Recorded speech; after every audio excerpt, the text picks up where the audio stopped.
Assalamualaikum warahmatullahi wabarakatuh. Di video kali ini aku akan mengulas buku Goodbye Things karya Fumio Sasaki.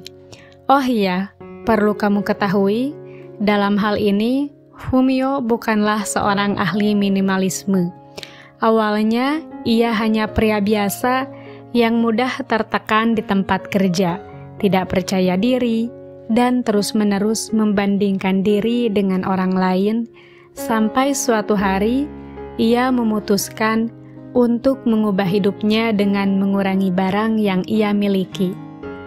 Di buku ini, Fumio secara sederhana berbagi pengalaman hidup minimalisnya, menawarkan tips khusus untuk proses hidup minimalis, dan mengungkapkan fakta bahwa menjadi minimalis tidak hanya akan mengubah kamar atau rumah, tapi juga benar-benar bisa memperkaya hidupmu.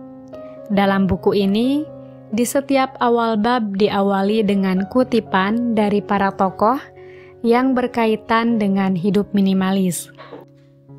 Ada 5 bab dalam buku ini, di antaranya mengapa minimalisme, mengapa kita mengumpulkan begitu banyak barang, kiat berpisah dari barang, hal yang berubah sejak berpisah dengan barang, dan merasa bahagia alih-alih menjadi bahagia.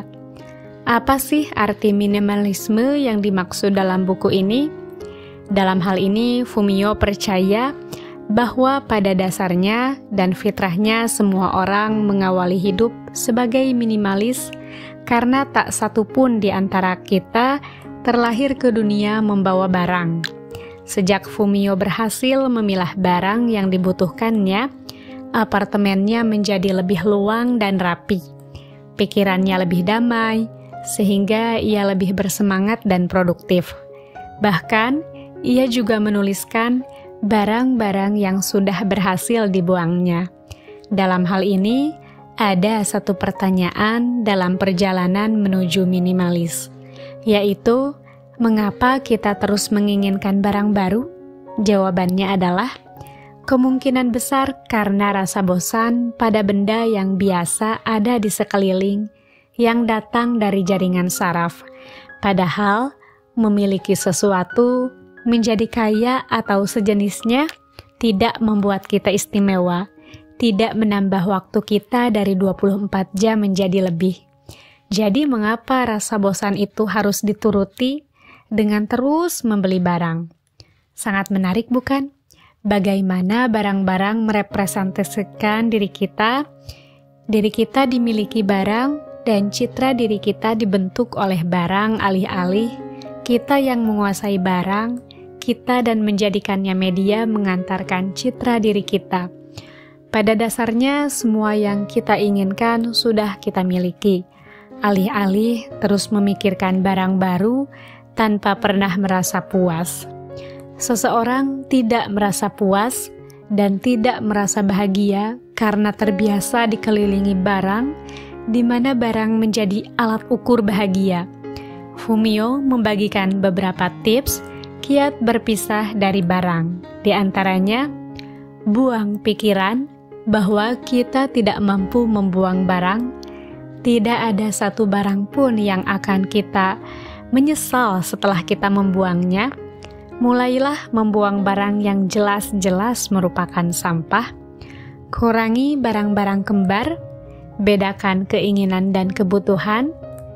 Berdokumentasikan barang yang sulit dibuang. Bersyukurlah, jauh lebih indah untuk berfokus pada rasa syukur. Kita berpisah dengan barang yang tidak bermanfaat bagi kita. Pada saat-saat itu, kita harusnya berfokus pada rasa syukur, dan masih banyak cara lagi. Dalam bukunya, Fumio memaparkan bagaimana barang-barang yang dimilikinya bisa menyita waktunya lewat pesan sunyi, minta diperhatikan atau dirawat. Tersitanya waktu juga diakibatkan oleh media atau tayangan iklan yang membelenggu. Namun, ketika menjadi minimalis, dia lebih punya banyak waktu waktu berbelanja, melakukan pekerjaan rumah, bersiap keluar rumah, hingga waktu bermalas-malasan yang dihabiskannya pun jadi lebih berkurang dari sebelumnya. Ia juga tak perlu menghabiskan waktu mencari barang karena tidak banyak barang dimiliki. Akibatnya, ia merasa lebih bahagia dan minim stres. Keren banget bukan? Kisah Fumio ini?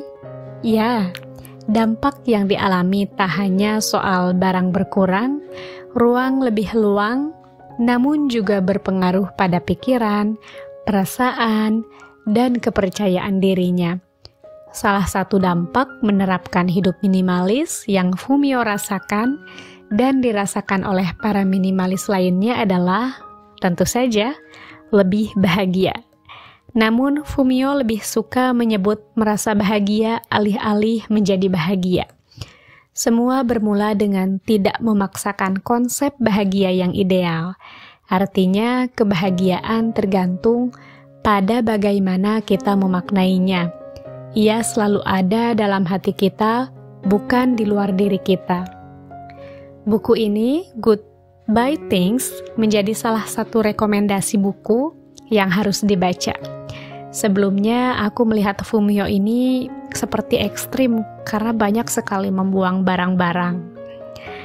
Karena ia banyak membuang barang, sehingga apartemennya menjadi sangat luang, tapi ternyata Fumio tidak se-ekstrim itu. Karena ia juga masih menerima bahwa standar minimalis itu berbeda bagi setiap orang. Dia juga masih memiliki hobi, tapi lebih bijak lagi. Goodbye things, selamat tinggal barang masa lalu, selamat tinggal diri yang dahulu.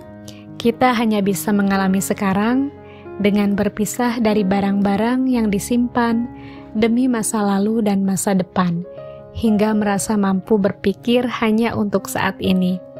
Tanpa semua barang lama, kita bebas dan bergerak kemanapun untuk menjalani kehidupan, terlepas dari apapun keadaan di masa depan. Sekian review buku kali ini. Aku akan mengutip salah satu kutipan buku Fumio ini. Minimalisme bukanlah tujuan akhir. Minimalisme adalah metode. Ada banyak pelajaran penting yang didapatkan melalui cara hidup ini. Milikilah kebebasan untuk mulai membeli barang sepanjang senantiasa mengingat pelajaran penting yang telah diajarkan oleh minimalisme. Sampai jumpa di video berikutnya. Wassalamualaikum warahmatullahi wabarakatuh.